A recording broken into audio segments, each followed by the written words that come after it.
Te damos gracias, Señor, porque nos amas y en este momento nos acompañas nuevamente para hablar de tu palabra, para poder hablar de lo bueno y lo importante que es ser discípulos tuyos. En este momento vamos a hablar de un tema titulado Contaminación. Vamos a ver qué contamina al hombre de acuerdo a Cristo Jesús, de acuerdo a lo que nos dice la Biblia. En el nombre de Jesús, amén. Mateo capítulo 15, vamos a leer del versículo 1 en adelante. Vamos a brincar algunos versículos, pero básicamente la información que les vamos a dar es la relevante al tema. Dice aquí la Biblia, entonces se acercaron a Jesús ciertos escribas y fariseos. Nuevamente vemos el encuentro de estas personas. Escribas y fariseos ya lo hemos visto en varias ocasiones y esta quizás no sea la última. Y dice que estos eran de Jerusalén. Versículo 2. ¿Por qué tus discípulos quebrantan la tradición de los ancianos? Porque no se lavan las manos cuando comen pan.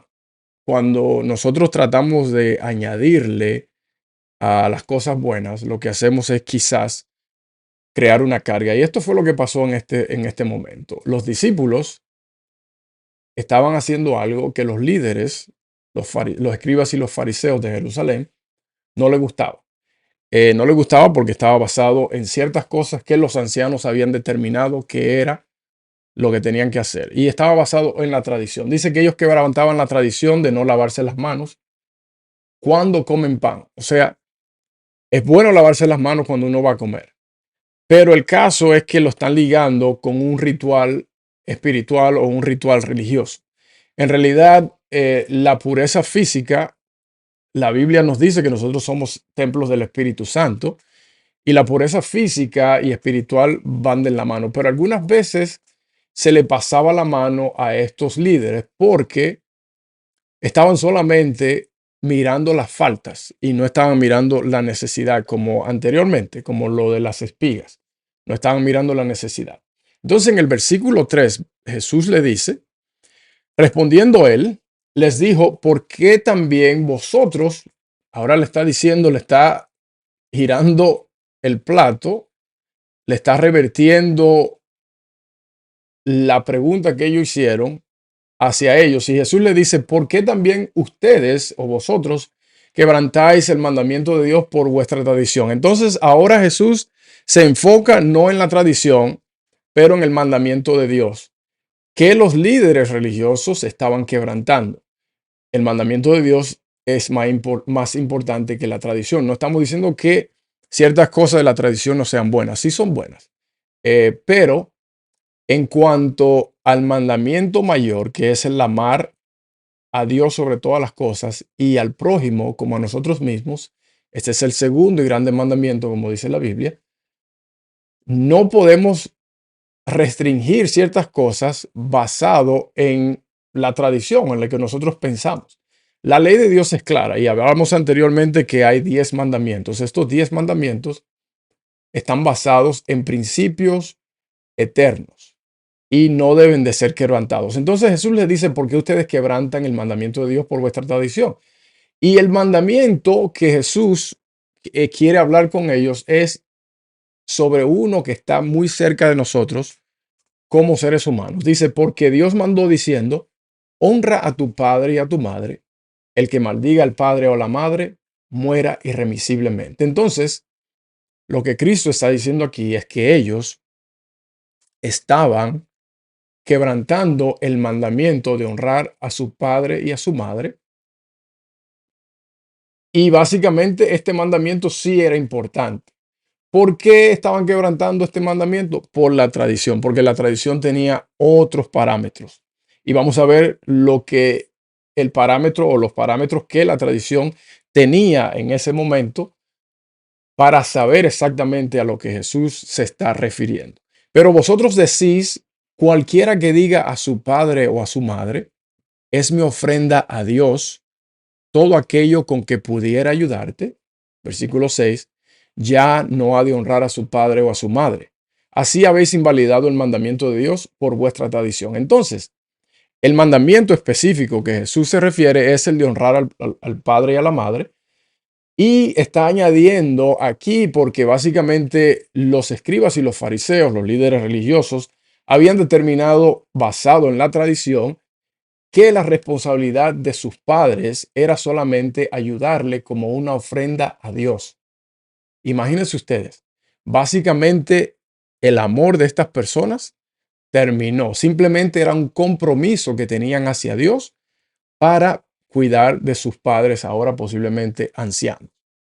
Cuando nosotros vemos la situación de esa forma o lo que está pasando aquí de esa forma, nos damos cuenta que realmente la tradición se convirtió en una carga, porque no estaba basada en el amor que Dios nos dice, los grandes y primeros mandamientos. Como le dije anteriormente, ama a Dios sobre todas las cosas. Y el segundo es semejante a este, ama a tu prójimo como a ti mismo.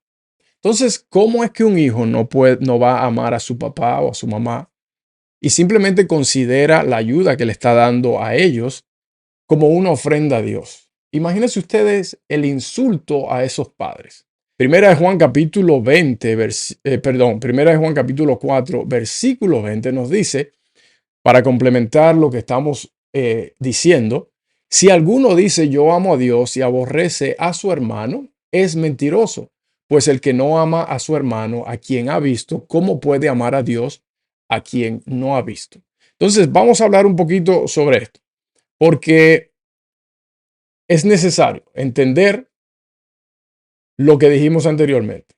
Nosotros no podemos solamente hablar y decir que amamos a Dios. Tenemos que hacerlo por nuestras acciones. El dicho es, haz lo que yo te digo y no lo que yo hago. Esa persona que hace eso está mal. Básicamente, estas personas a través de la tradición estaban diciendo que aborrecían a sus padres porque solamente era un yugo, una carga. Era simplemente una obligación. Y está bien que uno puede llegar a tener el peso de la obligación en ciertas partes de la vida, ¿no? Pero realmente esa obligación debe de venir con el amor que le tienes. O sea, tú estás obligado a hacerlo, no es simplemente la fuerza, sino por el amor que tienes para esa persona. Jesús le está diciendo a ellos, hipócritas, bien profetizó de vosotros Isaías cuando dijo, este pueblo de labios me honra, mas su corazón está lejos de mí. Y la Biblia nos dice en Proverbios, dame, hijo mío, tu corazón y miren tus ojos por mis caminos. Versículo 9 sigue diciendo, pues en vano me honran enseñando como doctrinas mandamientos de hombres. Y mira, mira cómo Jesús llega al punto principal. Ustedes son hipócritas porque de labios solamente me están honrando porque están haciendo cosas basado en la tradición, basado en mandamiento de hombres. Y ahora la pregunta para ustedes, como anteriormente hablamos en uno de los temas, los 10 mandamientos no son mandamientos de hombres, ¿o sí? ¿Alguno piensa que los 10 mandamientos son mandamientos de hombres? Porque si fuera así, entonces la parte que dice la Biblia, porque toda escritura fue inspirada por Dios. Entonces, si alguno piensa que la palabra de Dios es solamente por revelación de hombre y no, Dios no tuvo nada que ver, entonces podemos decir que los 10 mandamientos son mandamientos de hombres. Pero nosotros sabemos, de acuerdo a lo que dice la Biblia, y lo creemos por fe, que los mandamientos son de Dios. Vamos a seguir leyendo lo que nos dice, y llamando así a la multitud les dijo, oíd, entended. Jesús, no sé, en realidad, aparentemente, pareciera que los escribas y los fariseos llamaron a Jesús aparte, porque al principio dice, entonces se acercaron, o a lo mejor hablaron tan cerca con él que no todo el mundo lo escuchó. Se acercaron ciertos escribas y fariseos de Jerusalén y hablaron con él. Pero ahora Jesús dice, y llamando así a la multitud, o sea, Jesús quería que la multitud escuchara. La Biblia nos dice que todo lo que tú haces en secreto, tu Padre Celestial te recompensa en público. Entonces, en un sentido, estos fariseos, estos escribas, estaban tratando de esconder la cosa porque se acercaron a Jesús. Pero Jesús llama a la multitud porque lo que se dijo en secreto o lo que se dijo calladito, bajito, tiene que ser escuchado porque la lección tiene que llegar a todos. Y Jesús le dijo, oíd y entended, versículo 11, no lo que entra en la boca contamina al hombre. O sea, los líderes religiosos estaban diciendo que por no lavarse las manos, el pan estaba contaminado porque obviamente tenía bacterias, etcétera, etcétera, tierra, lo que sea, y que al comerse ese pan, ya el cuerpo estaba contaminado. La lección que dice Jesús es, no lo que entra en la boca contamina al hombre, más lo que sale de la boca, esto contamina al hombre. ¿Ok? Entonces, la cosa se puso buena, porque algunos pueden utilizar este texto, particularmente, y otros, eh, cuando Pedro vio el lienzo que estaba bajando del cielo, que la Biblia dice, se le dijo varias veces, mata y come.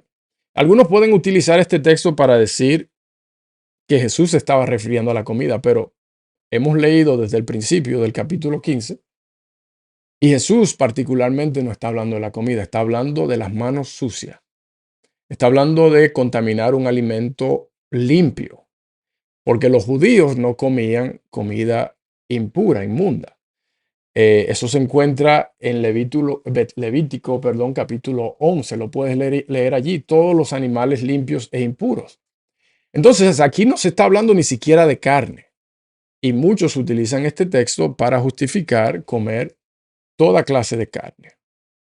Conozco personas que le encantan las iguanas. Hay personas que le gustan comer sapos. Y la Biblia dice que no se deben de comer. Hay personas que han comido ratas. Y la Biblia dice que no se deben de comer. Hay personas que han comido buitres. Y la Biblia dice que no se debe comer. Hay personas que han comido culebras, serpientes. Y la Biblia dice que no se puede comer. O no se debe comer. Sí se puede comer, sí se puede. Hasta veneno se puede comer. Pero no se debe. ¿Por qué? Porque el que diseñó a estos animales sabe para qué propósito los diseñó. Y entonces hay un animalito que es el que más le gusta a la persona y es el cerdo y es el que más se come. Pero en realidad el cerdo está allí. Y leen ustedes capítulo 11 de Levítico y la Biblia les va a aclarar. Porque el cerdo está allí mismo al lado del ratón. ¿Y cuántos de ustedes se comerían un ratón? No creo que muchos de ustedes. Entonces, muchas personas pueden utilizar este texto para justificar comer lo que sea, pero no, Jesús no se refiere aquí a comer lo que sea. ¿Ok? Ahora, vamos a ir al versículo 17. Estamos brincando un poco. Si alguien lo quiere seguir leyendo, léalo por favor. Versículo 17 dice, ¿no entendéis que todo lo que entra en la boca va al vientre y es echado en la letrina? ¿Están escuchando? Todo lo que va a la boca, todo lo que el hombre consume va al vientre, va al estómago y luego pasa a los desechos. Versículo 18, pero lo que sale de la boca, lo que sale de la boca, dice que sale del corazón y esto contamina al hombre. ¿Ok? Entonces, la comida entra y puede ser comida inmunda también. Entra, se procesa en el vientre, en el estómago, perdón, y luego sale. Entonces Jesús está hablando del alimento y posiblemente se estaba refiriendo específicamente al pan, pero lo que sabemos es que esto no contamina tanto como lo que sale. Todo lo que está escrito es para nuestro beneficio, para que nosotros podamos entender lo bueno que es vivir sanos y saludables. En este tiempo se conoce más sobre los alimentos saludables que en tiempos pasados, pero aún así la persona no le interesa aprender cuáles son las cosas que lo va a mantener en salud. Por ejemplo, en este tiempo se toman muchos refrescos, se comen muchos dulces y esas cosas son terribles. Se estima que el dulce, el azúcar, es muy dañina para el cuerpo y ese alimento, por llamarlo así, es el que produce o es el que alimenta básicamente el cáncer en una persona, junto con el consumo exagerado de la carne y peor cuando se consume carne que no es limpia de acuerdo a los preceptos de la Biblia. ¿Ok? Yo espero que ustedes entiendan eso porque la Biblia es clara, porque del corazón salen los malos pensamientos. Jesús dijo, si un hombre mira a una mujer y adultera con ella en su corazón, ya pecó. ¿De dónde viene el pecado? Del corazón. La Biblia nos dice que Lucifer fue echado del cielo cuando se halló maldad en él, o sea, en su corazón. Dice que del corazón salen los malos pensamientos, los homicidios, los adulterios, las fornicaciones, los hurtos, los falsos testimonios, la mentira, ¿no? Las blasfemias, hablar mal. Versículo 20, estas cosas son las que contaminan al hombre. ¿Ok? Esta es la contaminación a la cual Jesús se refiere. De lo que está en el corazón, habla la boca y eso contamina al hombre. Se nos sigue diciendo, pero el comer con las manos sin lavar no contamina al hombre. Entonces, si aquellos que utilizan este texto que leímos anteriormente, lo que sale de la boca, esto contamina al hombre, no lo que entra a la boca, el versículo 10 del capítulo 15 de Mateo. Si leemos ese solo, podemos pensar, pero la Biblia se lee para tener el contexto. Y no solamente el contexto de las palabras, sino saber históricamente lo que ocurría en ese tiempo. Entonces Jesús lo explica claro. Al final dice, pero el comer con las manos sin lavar no contamina al hombre. O sea, que el problema no era la comida, aquí era el lavarse la mano o no. Si ustedes se acuerdan, cuando Jesús fue crucificado, antes de ser crucificado, perdón, cuando fue juzgado, fue llevado ante Pilato y Pilato se lavó las manos. Pilato básicamente estaba diciendo, mi corazón está limpio al lavarme las manos. Pero su esposa le había dicho anteriormente que tenía que tener cuidado con lo que hacía. Entonces nosotros no solamente debemos de lavar nuestras manos, sino que tenemos que lavar nuestro corazón primeramente. Porque el ritual que efectuó Pilato para decir soy sin culpa, ese ritual en realidad no sirvió para nada en cuanto a su salvación. No sabemos si se arrepintió luego. Lo que sí sabemos es que fue un símbolo de que él decía que era inocente. Pero el inocente del cielo, Cristo Jesús, estaba delante de él y él no reconoció, a pesar de que su esposa tuvo un sueño, él no reconoció que tenía que tener cuidado. Entonces nosotros, como discípulos de Cristo, debemos de tener cuidado al interpretar la Biblia y al saber que Dios nos llama a ser puros y limpios, no solamente en un sentido ritual o no específicamente en un sentido de ritual, sino guardando su palabra, guardando sus mandamientos. La Biblia nos dice que la ley de Jehová, la ley de Dios, es más dulce que la miel. Entonces, yo espero que ustedes, mis amigos, mis hermanos, puedan entender esto, que puedan trabajar para llegar a conocer a Dios, estudiando la Biblia, orando y testificándole a los demás. Porque el problema del ser humano está en el corazón. ¿Ok? No es solamente lo que yo pienso bueno, sino mis acciones, cómo se reflejan. Poderoso Señor que estás en los cielos, te damos gracias por tu amor y tu bendición. Te pedimos que en este momento nos hayas ayudado, nos hayas guiado, nos hayas dado tu salvación y tu bendición. Protege a nuestros hermanos y ayúdalos a entender que no lo que entra necesariamente contamina al hombre en términos de lavarse las manos, pero sí lo que sale de la boca. Ayúdanos a medir nuestras palabras. Ayúdanos a ser personas justas hacia nuestros hermanos. Si hemos cometido alguna falta, perdónanos y ayúdanos, Señor, a aprender de nuestros errores. Bendícenos en esta hora y en el resto de nuestros días, en el nombre de Jesús. Amén.